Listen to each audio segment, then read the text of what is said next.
Update tayo sa lagay ng panahon ngayong isa ng severe tropical storm, ang Verbena. Kausapin natin si Pag-asa Assistant Weather Services Chief Chris Perez.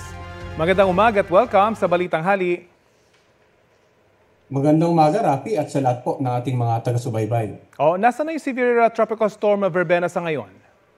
Rafi, sa ngayon patuloy nang kumikilos palayo ng landmass ng ating bansa. At kanina alas 10 ng umaga, ito ay nasa around 310 kilometers east-northeast ng Kalayaan Island. So inaasahan nga natin na posibleng ngayong gabi hanggang bukas ng madaling araw ay tuloy na itong lumabas ng PAR. Pero sa mga oras na ito, lugar na nakataas ng wind signal number 1, itong ang Kalayaan Island ay may signal number 1, ay patuloy pa rin po tayo nagmomonitor at nagbibigay babala tungkol sa mga peligro na dala nga ng bagyong si Verbena. Posible bang magdulot pa ng malakas na pag-ulan itong severe tropical storm Verbena, lalo na dito sa mainland Luzon? Well, malayo na po ito sa kalupaan ng mainland Luzon. Ang inaasahan natin na kumaranas man ng matinding pag-ulan na ito ng Kalayaan Island. Pero hindi pa rin natin rule out yung pag-ulan naman na dulot ng Amihan at Shearline dito sa lalawigan ng Cagayan, ng Apayao, ng Kalinga, ng Isabela at ng Aurora.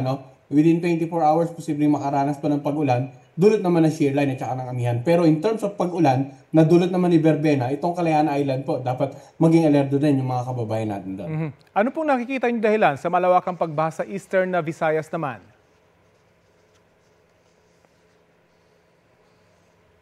Well, posible na dahil nakita nga natin na itong nagdaang mga araw ay duman itong bagyong si Verbena, maaaring yung mga ilang isolated na pag-ulan pa na dulot ng mga localized thunderstorm, dagdag pa dyan yung mga posibleng pag-apaw ng ilog sa mga karatig lalawigan na nagkataon naman na papunta sa area nila yung daloy ng tubig. Yan lang nakikita natin ilang factors kung kaya nakakaranas ng mga pagbaha, yung ilang lugar nga dito sa may bandang Visayas area. Posibleng ito rin po ba ang halimbawa ng tinatawag na saturated na yung lupa, kaya madaling nagbaha sa mga lugar na ito?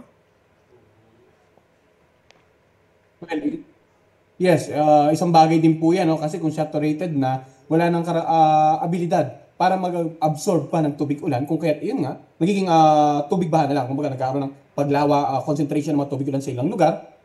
Bukod pa dyan sa siguro, itingnan na rin natin kung yung maayos ba yung mga waterways. Kung baga yung mga lagusan ng tubig, daloyan ng tubig, patungo sa mga larger bodies of water. Dapat titingnan din po natin, hindi lamang yung weather, kundi yung pagbabago sa environment ng mga lugar kung na previously hindi naman po binabaha. Lalo't posibleng hindi pa na-clear yung ibang mga waterways dahil sa nagdaang bagyo. Kailan po inaasang lalabas ng PAR itong bagyong Verbena?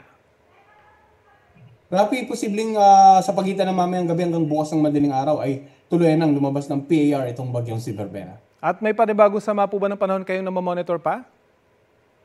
Within the next 3 to 5 days, wala pa naman, pero hindi po natin nirule out yung posibilidad na sa darating na buwan ng Disyembre, at least isa hanggang 2 bagyo, imposible po nating maranasan bago magtapos ng taon.